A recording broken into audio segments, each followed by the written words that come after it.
बिस्मिल्लाहिर्रहमानिर्रहीम। अस्सलाम वालेकुम, welcome to my Zara kitchen. Zara kitchen में आज हम बनाने जा रहे हैं बहुत ही मज़े की रेसिपी।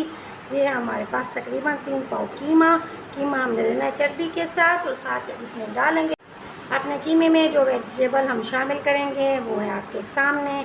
सबसे पहले इसमें हम डालेंगे टमाटर, 2 अदद सब्ज़ मिर्च बड़ी काट के, टमाटर बड़ी काट के, प्याज को हम बड़ी काटेंगे और इसका पानी निचोड़ लेंगे। ये है सब धनिया 1 गड्डी और साथ ही हमारे पास है पुदीना 1 गड्डी और लहसुन है हमारे पास 1 गड्डी। इस सबको हमने क्या करना है, अच्छा सा धोना है, धोने के बाद काटना है, काटने के बाद अपने इसी कीमे के साथ हमने इसे अच्छा सा चॉपर मशीन में ग्राइंड कर लेना है जनाब। तमाम वेजिटेबल इसमें ग्राइंड करने के बाद आधा टमाटर, सब्ज़ धनिया, पुदीना और सब्ज़ मिर्च 1 अदद इसे हम बरीक काट के डालेंगे अपने इस कीमे में। और ये हमारे पास मसाले, इस स्टेप को देखिएगा गौर के साथ ताकि गलती की आपके पास कोई गुंजाइश ना रहे। आप ये चपली कबाब बनाने जा रहे हैं ज़ारा किचन में, बहुत ही मज़े के टेस्टी और ज़बरदस्त चपली कबाब।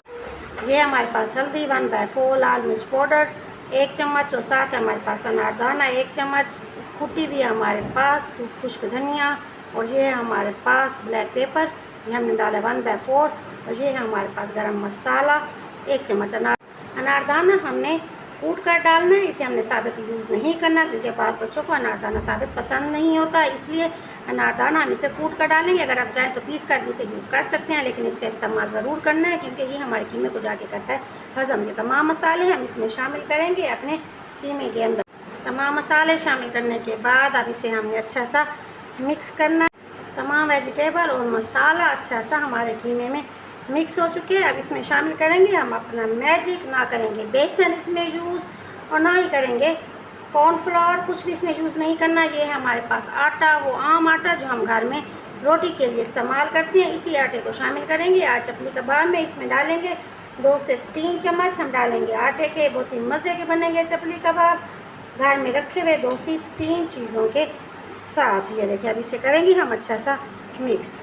आटा हम अच्छा सा इसमें मिक्स कर चुके हैं। अब शामिल करेंगे स्टेज में हम नमक, जितना हमें ज़रूरत होगा उस पर जायका हम नमक शामिल करेंगे। इसके साथ हम शामिल करेंगे जैसा हमारे पास 1 अदद अंडा, इसे हमने फेंट लिया है, फेंटने के बाद ये भी शामिल करेंगे अपने इस टेक्सचर के अंदर कीमे वाले। अब इसे करेंगे हम अच्छा सा मिक्स करने के बाद अब हमें इसे 1 से 2 घंटे का देना है गैप, वो भी फ्रिज में रखेंगे 1 से 2 घंटे के लिए। 1 से 2 घंटे के बाद फिर करेंगे आपसे मुलाकात। एंड तक रहिएगा रेसिपी की हमारे साथ ताकि तमाम स्टेप आपको अच्छे से समझ में आ जाए। जी दोस्तों, सबसे पहले पैन में हम गरम करेंगे आधी प्याली घी। इसके बाद ये हम इस शेप में बनाएंगे, गोल शेप में। अपने चपली कबाब बनाने के बाद 1 बाय 1 करके शामिल करेंगे अपने तेल के अंदर। मेरे पैन में है 3 कबाब की जगह, तो इसमें शामिल करूँगी 3 कबाब। आप कबाब गोल शेप में बनाएं या फिर जो शेप आपको पसंद हो उस शेप में आप ये कबाब बना सकते हैं। 3 कबाब डालने के बाद अब इसे थोड़ा सा देंगे टाइम ताकि नीचे से अच्छे से पक लें। हमारा साइडों से कलर आना शुरू हो चुका है। अब हमने क्या करना है, इसे चम्मच ऊपर रखेंगे, उसके बाद हमने इसे पलट देना। ये तो बहुत ही प्यारा सा कलर हमारा नीचे से आ चुका है। जैसे ऊपर वाली साइड से कलर आएगा इस तरीके से हम अपने तमाम कबाब रेडी कर लेंगे। अल्हम्दुलिल्लाह दोस्तों, लीजिए जनाब, बहुत ही मज़े के हमारे चपली कबाब तैयार हो चुके हैं। जायके में लाजवाब और खाने में बेमिसाल बहुत ही मज़े के हैं। ट्राई ज़रूर कीजिएगा। अंदर से जूसी, नरम और मुलायम, मलाई की तरह, शेप जो मर्जी दें, लेकिन ये देखिए अंदर से इन्हें जूसी होना चाहिए। बस इस चीज़ का ख्याल रखिए कि हमारे कबाब अंदर से हों मज़े के जूसी। ये देखें अब ये हमारे पास रायता जो हमने बनाया है दही का, इस दही के रायते के साथ हम इसे सर्व करेंगे। तंदूर की रोटी और दही का रायता हो और इसके साथ हम क्या करेंगे, अपनी चपली कबाब सर्व करेंगे। उम्मीद है आपको मेरी छोटी सी मेहनत पसंद आई होगी। मेरे चैनल को सब्सक्राइब ज़रूर कीजिएगा।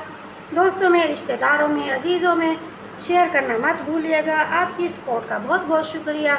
मिलते हैं नई रेसिपी के साथ। अपना ढेर सारा रखिएगा ख्याल। Thank you so much. अल्लाह हाफ़िज़।